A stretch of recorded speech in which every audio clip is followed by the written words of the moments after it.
Hello guys, and welcome to another episode of Visit World It, the series where I share my review and my opinion on different video games that I have experienced.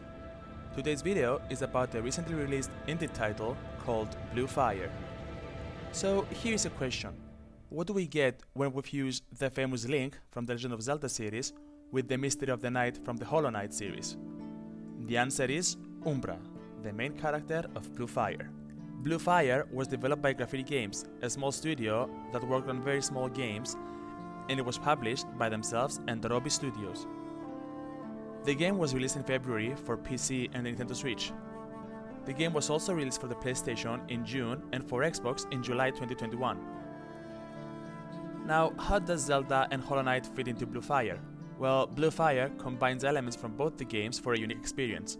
First of all, by looking at Umbra, you can tell he has that knight structure, and when combined with Hoodie, you get the Toon Link vibe.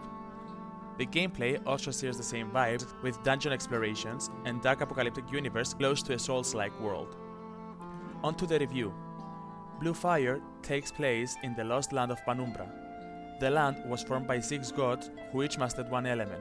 They took an oath to protect the land from harm's way. However, one of the gods, the strongest one, liked the idea of power and got obsessed with it. Blinded by strength, the god turned against the others and was soon consumed by darkness, creating the thing known as the Black Shadow, which threatens to destroy the world. A war broke between the 5 gods and humanity against the Black Shadow and its shadow creatures that lasted for thousands of years. All hope was lost, so the gods used up all of their remaining power to form a floating castle that will be hidden by the shadow and protected by the gods, with the power of the Blue Fire. What's left of humanity was also transferred in the castle. To show their gratitude, the humans created temples in order to honor the gods. When the gods aged, they gave birth to a queen. Her task was to use the Blue Fire of the castle to hid it from the shadows. 3 knights were also chosen in order to guard her. Everything seems to be good, however, the shadows reached the castle. Penumbra began to be consumed and the darkness corrupted the knight and the queen. The queen ordered her knights to venture inside the castle and slay the gods while she resides in the Temple of Gods. The knights did so, and the gods of fire, ice and wind had fallen. The remaining 2 were still safe in their temples, however the shadows made it inside. In order to save the world, someone has to take down the knights and the queen. After all this, Penumbra was seemed to be doomed, however it managed to survive due to the remaining knights who were guarding the gods. Till this day, they still venture around fighting shadows while waiting for the next hero to rise. This part of the story is given through direct dialogue with the NPCs and through the small book given with the physical release of the game. This is where the player comes in and gets to control Umbra, a mysterious dual-wielded warrior who seemed to be the creation of scientists called Ikiros, who experimented on fusing blue fire with darkness. The experiments were going on for a while, with plenty of failures. This is known through the scientist's notes that can be found lying around in the first room, and by the numerous of dead bodies lying around near the room. Needless to mention, they do look like a lot like Umbra. While venturing around, he meets Vaughn, the knight who was guarding the fire. He explains the knight's task to free the world and take on the void challenges in order to gain more power and to prove his strength. While moving around, one of the gods sensed the light energy emerging from Umbra and used some of his remaining power to request for his help. His temple is under attack from the shadows and he is in desperate need of help. The knight reaches the temple and fights his way to the god's resting place. The knight fights off Gra, the temple's infected guardian, and frees the god, who upon thanking him asks the knight to help his friend within the water temple. The knight accepts his request and moves towards the abandoned paths in order to find the water temple. After maneuvering around the temple and fight off shadows, he reached the infected guardian Kroch. The guardian fell and the god got spared. However, he knows the fate of his fallen allies, and so he requests the knight that he should go on and fight off the 3 knights of the queen. Unlike the last 2 temples, the knights, although they are resting within the temples, they do not require the player to platform around. However, in order to enter the temple, the knight has to unlock the doors. Vaughn approaches the knight yet again, and he explains how in order to open the Ice Temple or the Wind Temple, he has to do certain rituals. In order to reach the Wind Guardian, the knight has to find 4 doors with a switch in order to light up 4 green fires. 2 of them can be found in the arcane tunnels, 1 in the abandoned path and 1 in the Firefall River. The Water Temple required the full soul vessels to be completed in order to open. These can be found in the Fire Keep near the beginning, the second in the Abandoned Path, and the third in the Temple Gardens, with the last one being in the Firefall River. After doing so and killing the knights, Von appears yet again and hands the knight the Fire Key in order to reach the final knight.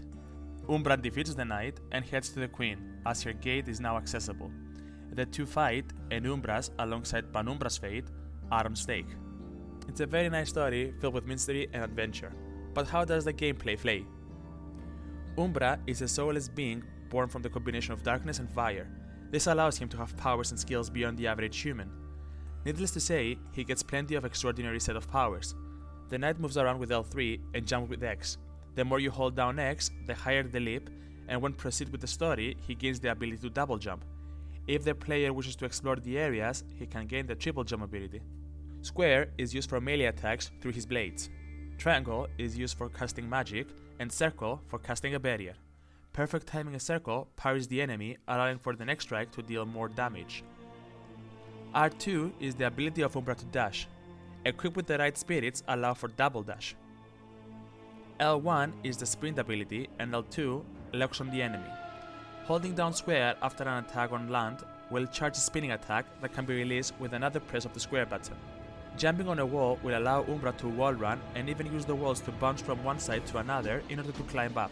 The up arrow will heal the knight, the down arrow will activate the camera mode, and the left and right arrow will trigger an emote. The left is for quick access to emotes, and the right will open the menu and the player will have to select which emote he wants to use. When Umbra dies, his souls, with all the money, will remain in the area where he has fallen, and the player has to go all the way back in order to collect them back. Collecting the soul back will give back all the currency the player used to have. Some areas have statues in honor of the queen. Umbra can interact with them in order to rest and refill his life and healing items. When resting on a statue, the player can save progress, increase their mana, equip their spirits on their spirit slots, and fast travel to other statues.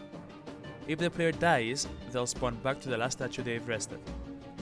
The game's post-game content can be found in the void challenges and from the side quests. The side quests are given to the player through interaction with the other NPCs. The quests are mainly in the form of fetch something to a certain NPC.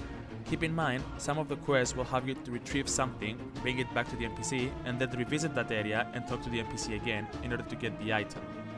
The side quests mainly reward the player with collectible items such as swords, tunics, and spirits. There are 16 void challenges where the player has to use his skills and parkour abilities to move around in an area filled with spikes, saws, and a never-ending fall. While maneuvering around, the player has to collect 30 orbs and reach the top to interact with the statue. Completing a void task gives the player an extra health point, and when all of them are done, the hero will receive the silver tunic representing the light energy. The game has 4 types of collectibles. The first thing is the set of blades. There's a total of 11 blades. Most of them can be acquired through chests, side quests, and the market. Blades increase the damage the hero does. The second type of collectible are the 25 tunics that the hero can equip. Nothing makes a fashion statement other than the multiple color variations and clothing designs than Umbra's wardrobe. Clothes can be found through side quests, interaction with NPCs, chests, and the craftsman's NPC. Furthermore, the player can find and use emotes. Every map has these statues of a disco Umbra, and upon interacting and requesting money, they will give Umbra an emote. Emote's usage is to reveal secret chest location. Maps have giant white squares representing an emote. When that certain emote is used on top of that stone, another empty white square within the area will spawn an invisible chest. There's a total of 14 emotes. Last but not least, there's 18 spirits. Spirits are abilities similar to the charm system of Hollow Knight. The player can equip the spirits while resting in statues.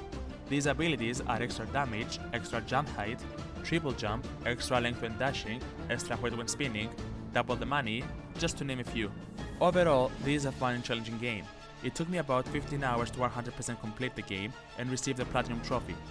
The level design of the game is amazing, filled with plenty of parkour challenges and amazing details. Details can be found everywhere, and especially in the first area in the doors. Although not accessible, all of the doors but one have description of what's behind them, giving the player an idea on how the structure of the castle is. The same though cannot be said in a later level, the Temple Gardens. Furthermore, each area has golden duck Easter eggs. In platforming game, it is often that skillful players find ways to find locations that normal people wouldn't look in. In games like Mario, the players receive a mountain of coins from the developers. Here, however, the developers simply put golden ducks. Some ducks are interactable, while others, Umbra simply goes through them. Personally, I found around 7 of them. The temples are fun to discover and have an amazing design, while boss battles challenge the player in different ways. Well, I hope you guys enjoyed the video. If you did, please leave a like and subscribe. Tell me in the comments below if you ever played the game and if you're willing to play it. Till then, take care and I'll see you all in the next one. See ya!